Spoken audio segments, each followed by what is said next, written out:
ولاني وكيل آدم على مذكورة لا شك من شيء يحز بنفسي هافت بأفكاري وهي مجبورة شفت أشعل النبض. شفته بوسط الشارع يمشي ويسحب رجلها المكسورة وما شاهدت عيني عرفت أسباب مجال الإيمان. وبانت المسرورة والشعر صارت هيبة الماطية تشاوت وهربع مثل الكورة يشوتها الفارس وجاه الحارس ينقج على رجل يشوتها الفارس وجاه الحارس ينقج على رجله ويلطم زوره وأهداه حميلته. مكشوفة أغراض شخصية وصوت وصورة يستخدمون الشعر نفسه بحاجة. واشهال بشر منهية مامورة همها زبرية بدون نبرة ويمدح مدح يمس شعوره مدح بوجهه يحتضر مسبه إذا كان يعلم مستواه ودوره ولا تهيب عمنا متغزل وحفل بهذا الحر من ميسوره يا صفنات الناس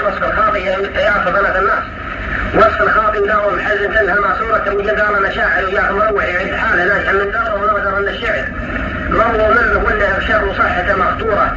يا من ظلمت الشعر خاف من الله خليه يعيش حالته مستورة. يربع كلمة شعر تبغي شاعر مثل السديري يوم غاصب حوره بالربيع والخلاوي راشد ولا عمد العلي يوم عصوره مثل إقضاه ومحسن الهزاري وابن شريم رفع باكوره بن حميد وشالح القحطاني ولا يعني أهل المعرفة مقصوره ولا نجام المعهد والثاني يعد شعارا لبطوب حوره واللي ما هو بالعان ينشد عليه يزورني للبحر ولا زوره جرثنا ولا ترى ان تربح من خد ميدان من يزوره عند اللي خلني يجرب حظه لا يمكن آدم على مذكور.